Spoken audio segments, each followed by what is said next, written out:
Welcome to Loisy with Ritika. Today we are going to discuss the case which is Menka Gandhi versus Union of India 1978 का ये case है.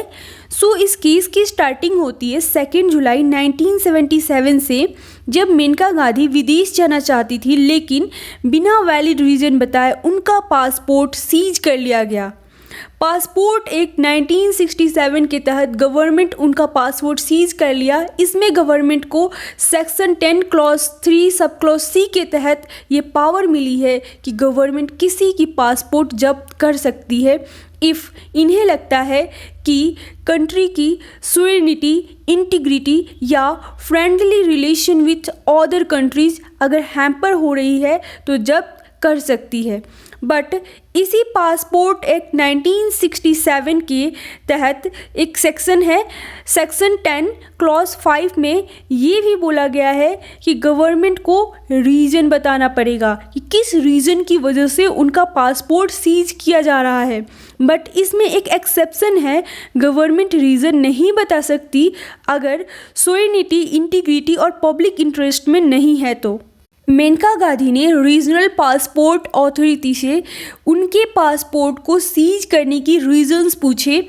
जब उनको कोई valid reason नहीं बताया गया तब Maneka Gandhi under article 32 Supreme Court में रिट पिटीशन फाइल की और उसमें इस ऑर्डर को आर्टिकल 14, आर्टिकल 19, आर्टिकल 21 के अगेंस्ट होने की रीज़न से चैलेंज किया गया था. अब इसमें लीगल इशू क्या था? Firstly, is right to travel abroad included in the meaning of personal liberty which given in article 21 of the Indian constitution. Second issue was that can any procedure established by law decreasing the personal liberty under article 21 be arbitrary? कोई procedure established by law personal liberty को कम करता है तो article 21 में दी गई है वो arbitrary और नेचुरल जस्टिस के अगेंस्ट है या नहीं. Third issue was that is section 10 clause 3 of passport act 1967 violating article 14 of Indian constitution.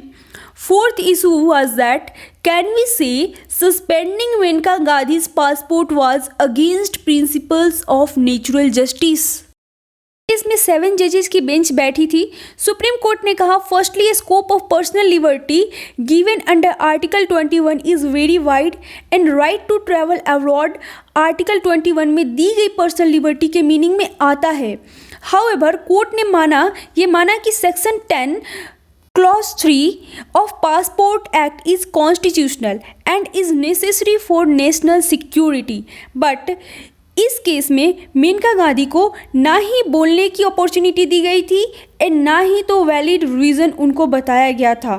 हमारे लॉ में भी एक प्रिंसिपल है ऑडी ऑल्ट्रम पार्टम, दैट मीन्स हर पर्सन को उसका पक्ष रखने का मौका देना चाहिए. Let the other side heard as well.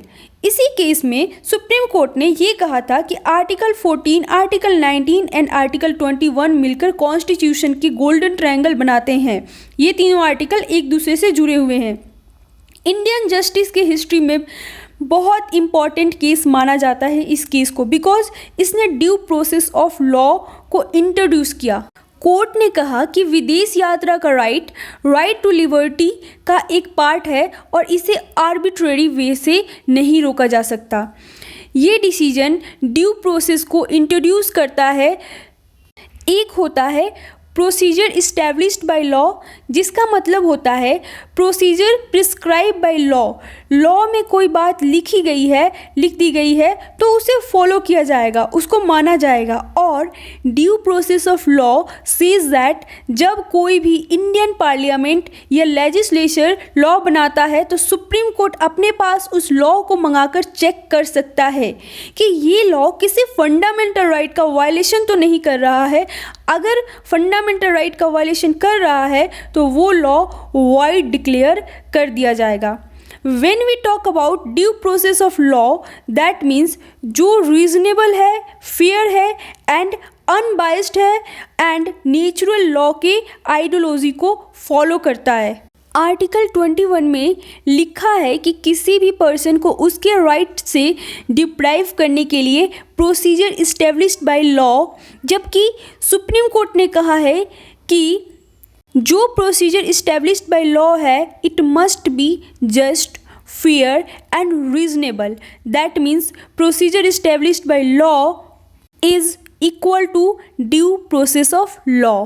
तो इस केस में 3 इम्पॉर्टेंट बातें निकल कर आई। First is right to travel abroad is well within the meaning of personal liberty given under article 21।